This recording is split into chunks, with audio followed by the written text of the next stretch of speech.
Storytime about the time that I was kidnapped. I would just like to add in an extreme trigger warning. So a little background information. I was 16 at the time, and my two friends invited me to a birthday party. It was this girl and her boyfriend.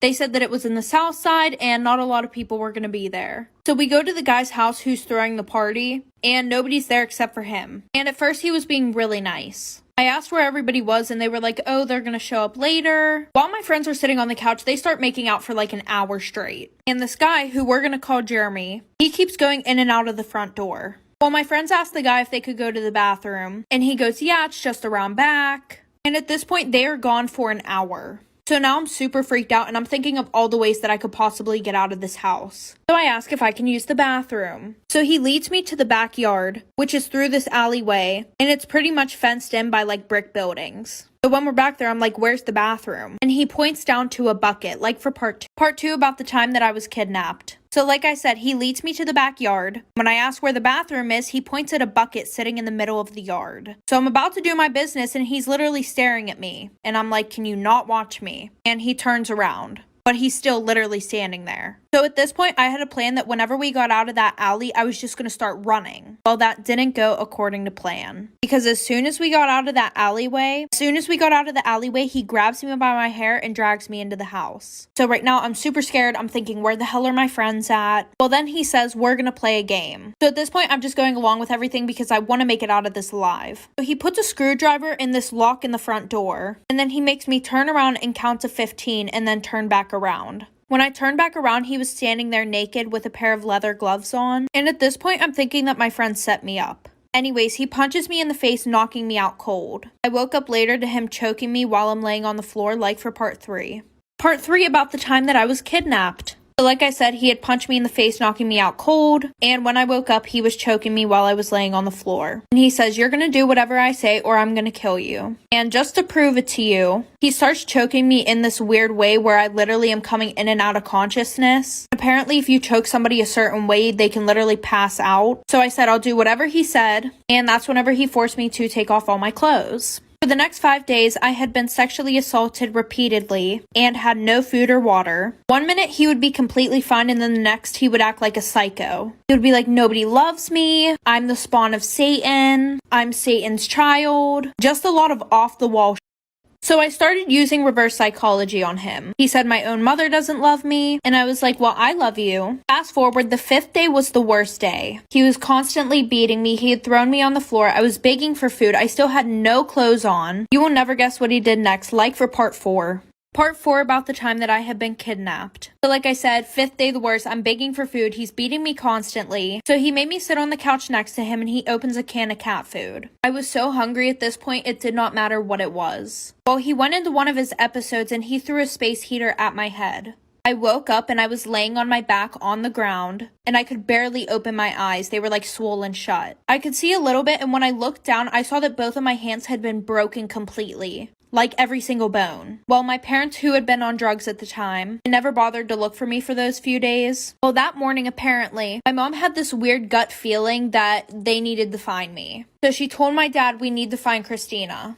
So they had been out looking for me and they saw this guy that was one of my friends. And he pretty much says, you better tell me where Christina is or I'm calling the cops on all of you. So they had told my dad that the house right next door was where I was at. So he went and knocked on the neighbor's door. And they said, well, we've been hearing screaming next door all week, like for part 5. Part 5 about the time that I was kidnapped. So like I said, my dad knocked on the door of the house that was right next to the one that I was in. They were like, oh, well, we've been hearing screaming next door all week. My dad's like, why the hell wouldn't you call the cops? And they were like, oh, because he throws a lot of parties. So while I'm laying on the floor, I hear my dad at the door. And the door's open just a crack, so that way my dad wouldn't see me, of course. Well, through the crack, my dad saw my legs laying on the floor. So my mom and dad forced their way into the house. Mind you, I'm still laying on the floor naked. And the guy who kidnapped me literally pulled out this big-ass knife. My dad grabbed this dog chain that was on the floor, wrapped it around this guy's neck, and it's like trying to choke him. Fast forward, the police pull my dad off. And as I'm in the ambulance, the cops had said that they had found another girl in the house. She was upstairs chained to the wall, and he was sexually assaulting her, and she was pregnant. But the child inside of her was dead, and if they would have found her a week later, she probably would would have been dead. Because this happened back then, they weren't able to put him in jail for a long time. Like if you guys want a part 6. Part 6 about the guy who had kidnapped me. So it turns out that he had sexually assaulted multiple women. But like I said, because it was a long time ago, they weren't really able to put him in jail as long as they wanted to. So they pretty much based the case around the baby who had died in this situation. Well, during this time, he ended up getting out on bail, and he tried committing suicide.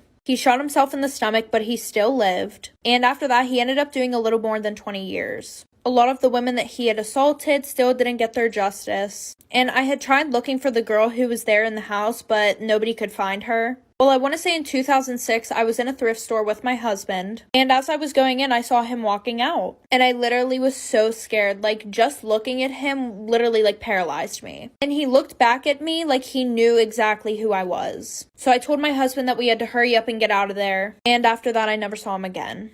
Extremely creepy story time on how my aunt passed away. So a little background information. About 5 years ago, my aunt had gotten pregnant. It was really weird because a few months before she got pregnant, the doctor told her that she would never be able to have kids. And her husband had been trying for years. Well, I think like 2 weeks after the baby was born, it had passed away. And I don't really know why. For some reason, my mom won't tell me. Which is weird, but anyways, after that, my aunt just felt like a lot of things weren't going the way that she wanted them to in her life. So she decided to get closer with God. Well, every Sunday night, we go to my grandparents' house for a family dinner. And while we were there, my aunt starts going on this whole rampage. She said that God's not giving her the answers that she needs, and I don't really know what she means by answers. So my grandparents kick her out because she's acting like a psycho. Well, the same night at 3 a.m. in the morning, we hear a knocking on the door. And lo and behold, it's my aunt. So my mom lets her in because she feels bad and feels like she's the only one that will actually listen to my aunt. So she makes everybody sit at the kitchen table. And she pulls out a Ouija board from her bag, like for part 2. Creepy story time about how my aunt passed away, part 2. So like I said, she makes us all sit down at the kitchen table and she pulls out a Ouija board. She was like, I found out how I can get some answers. I just feel like I need you guys around me for positive energy. And my family is very, very religious. Like, we don't with that. But because my mom felt bad for her, she let her use it in our house. But my mom didn't want my sisters and I around that, so she just sent us to bed. Well, the next morning, I wake up and I ask my mom what happened with the Ouija board situation. My mom just said that it was really scary, because before she thought it was like a load of bullshit.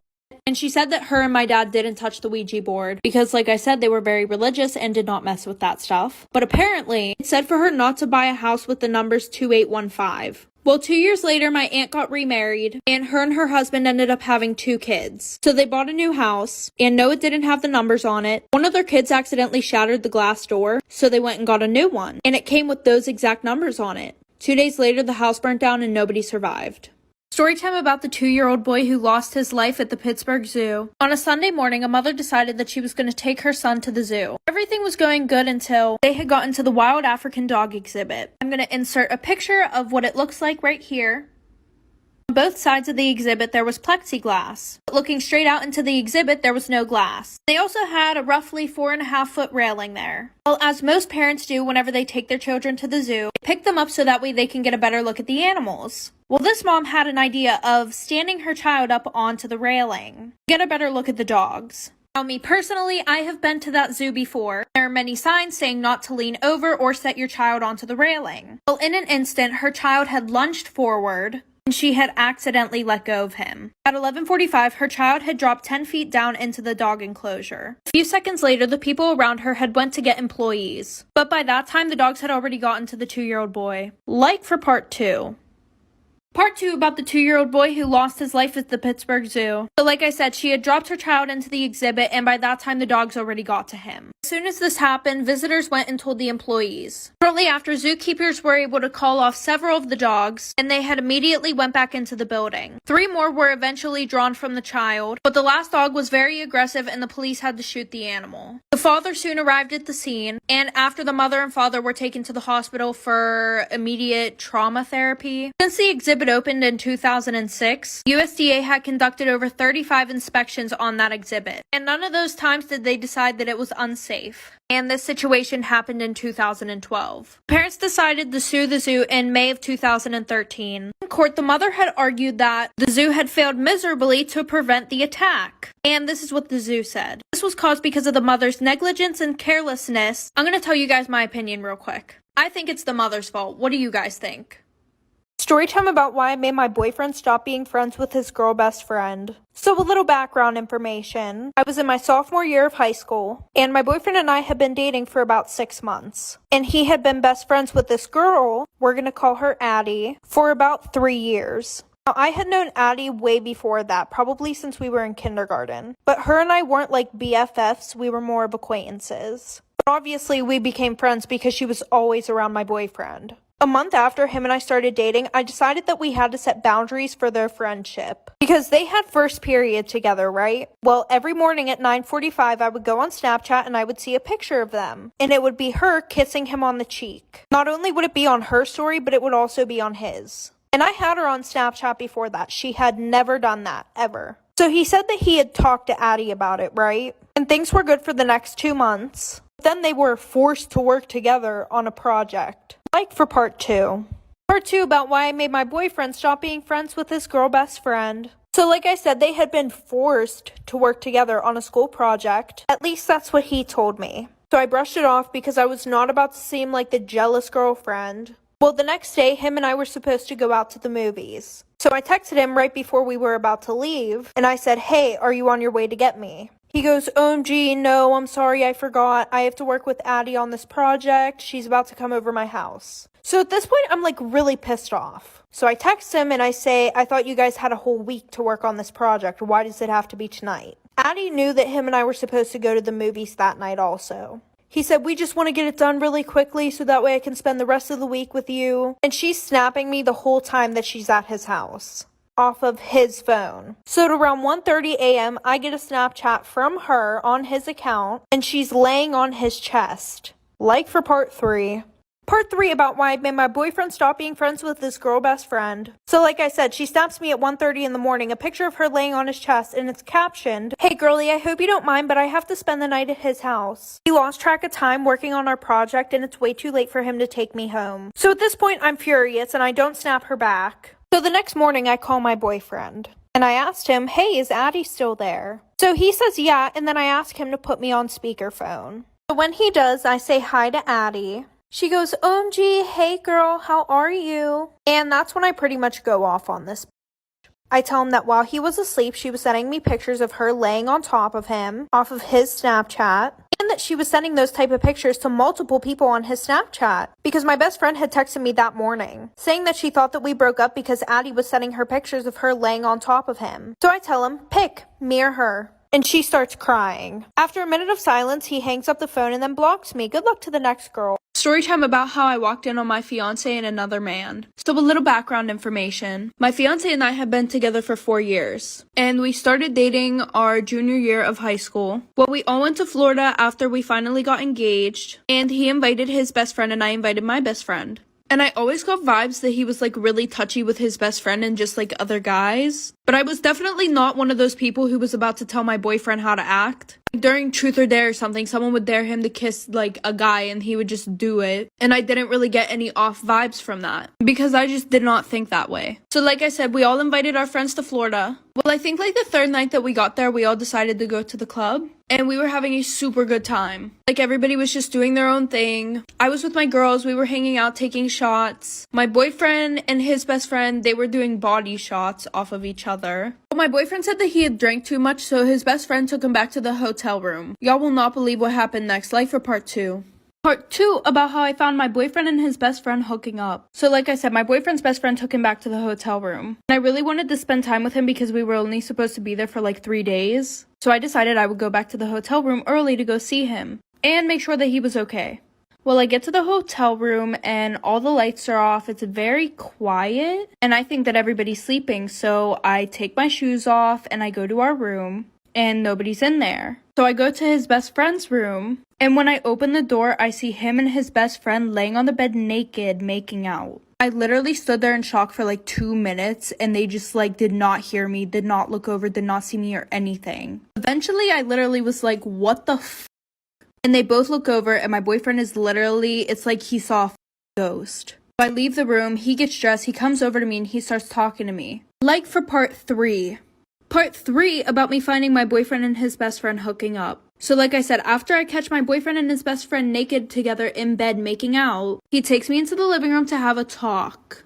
And I thought he was just gonna say, oh, I'm drunk, it didn't mean anything. Nope, complete 360, total opposite, not at all what I thought. He was like, listen, like, you know, I've been meaning to tell you this for a while, I just didn't know how to tell you. My parents are super religious. If I ever told them that I was gay, they would never accept me, they would cut me off, everything. And his parents were super fucking rich. So I kind of understood, but I was pissed the fuck off, like, you wasted so much time in my life just to fucking tell me you were gay. So he was like, we can still have the wedding and everything like that. You know, I understand if you don't want to be with me. So we kind of made a deal that, you know, if I stay with him, I can pretty much have access to all his family's money. I can buy the house that we were going to buy. So currently, while he is hooking up with other men, I have a boyfriend, but we just act like we're together. Story time. My dad got my half-brother's girlfriend pregnant. A little background information. This all happened a few years ago. Anyways, my brother was fresh out of high school and he had been dating this girl named Serena for 2 years. And my dad, for some reason, hated her. At least that's what we thought. Well, my brother didn't have a license at the time, so every time that she came over, she needed somebody to drop her off at home. So my dad would always offer to drop her off at home, even though he literally hated her. And he could have just ordered her an Uber, which is what he did with all of my friends. Well, the one night her parents called and they were like, hey, like, is Serena still there? She hasn't came home yet. And my dad said that he was dropping her off. So I called my dad and he said that they ran out of gas on the side of the road. So that was just like one incident. Well, the next morning my mom goes to get in the car for work and she finds a thong in the car. So she brings it in the house and she asks me, hey, is this yours? Meanwhile, I had never seen them before. So then she goes and asks my half-brother and my dad's whose they are, like for part 2. Part 2 about how my dad got my half-brother's girlfriend pregnant. So like I said, my mom found that thong in the car. She came and asked me if it was mine. I said no. So then she asked my dad and my brother whose they were. So she asked my dad first. He said, I don't know whose they are. He said they probably just fell out of Serena's bag. And then she asked my brother. And my brother said, oh, those are Serena's. So after that, my brother came in my room. And he was like, do you think it's weird that the same underwear that Serena was wearing before she left ended up in the car? So I guess she had the underwear on literally before she left the house. Dumb alert. Anyway, so a few weeks later, Serena breaks up with my brother. Well, around the same time, my dad started staying after work really late, like every day of the week. Well, long story short, my mom went through his phone because she felt like something was going on, and she reads a conversation between my dad and Serena. Like, oh, I'm so sad that you couldn't come to the ultrasound. So then my mom and him divorced, and he's currently raising his child with Serena. Story time about how I was sexually harassed twice while working at Walmart. So a little background information. This all happened last year. So originally I was working in a warehouse, but whenever COVID hit, lost my job, I had to get a new job. So I applied at Walmart in the electronics section because they paid more money, period. And on my second day, I finally went and started working in electronics. So they had asked some of the employees to show me around. So while this one employee was showing me around, he took me to the back where the photos were. Well, whenever I got back there, this employee named Terry said, oh, she's mine. I just laughed and brushed it off because I felt super uncomfortable and awkward. And he knew I was underage because my name tag was yellow. But even after that, he still kept coming up to me, calling me weird names, just being a total creep. Like, he would keep coming up to me and get super close to me to the point where I could literally feel him fucking breathing on my face. So of course I told my manager about it. They said he's done this before, so I was like, why the fuck is he still here? So they moved me to garden. And while I was working in the gardening section, I met this guy named Jordan. Like for a part 2. Part 2 of how I was sexually harassed twice while working at Walmart. Something I forgot to mention in the first part, I reported Terry several times and they still did nothing about it. So like I said, then I met this kid Jordan, him and I started getting close, and work actually started to become fun. Well, finally, after a month, we decided that we were going to go out to lunch during work. So the day that we went out to lunch, he kept telling me that he needed to tell me something. But he was like beating around the bush the whole time. Like for some reason, he just couldn't get out what he wanted to tell me. But then he kept trying to change the subject like he wasn't the one who brought it up in the first place. I should have took that as a red flag before we went to lunch, but I didn't. So he keeps going on about it in the car, right? And then he's like, I'm not really 20, I'm 25 turning 26. So then for some reason after that, whenever he saw my mood change, this guy has the audacity to start touching my legs and rubbing my inner thigh and shit. I kept telling him to stop. I was like, what the f*** are you doing? So then I told him I'm getting out of the car. And he says, I'm not going to let you like for part 3. Part 3 of how I got sexually harassed twice while working at Walmart. So like I said, he wouldn't let me out of the car, but then we got back to work. And then he had the audacity to keep asking if I was okay when he literally just sexually harassed me in the car. So I went to the bathroom, literally had a whole mental breakdown. I called my mom to come get me because I was not finna stay there. So the next time that I went back to work, I grabbed my stuff and I gave it to one of the workers to go and give to a manager and tell them that I was quitting. Well, one of the managers caught me walking out the back door and she was like, "What's wrong?" So I immediately broke down. I started telling her what was going on. And then a crowd of people came around us being nosy as fuck, listening to what I was saying. And she was like, "You're not quitting. I'm going to take care of this." So she sent me home and she said that she would call me whenever it was taken care of. So 2 days goes past. I'm like, why the f hasn't she called? So then I call and I found out that she fired me. So I reported everything to Walmart ethic team and they just closed my case. They basically didn't about it. Oh, and Jordan wasn't really a manager. He was a supervisor. Should I try to take this to court?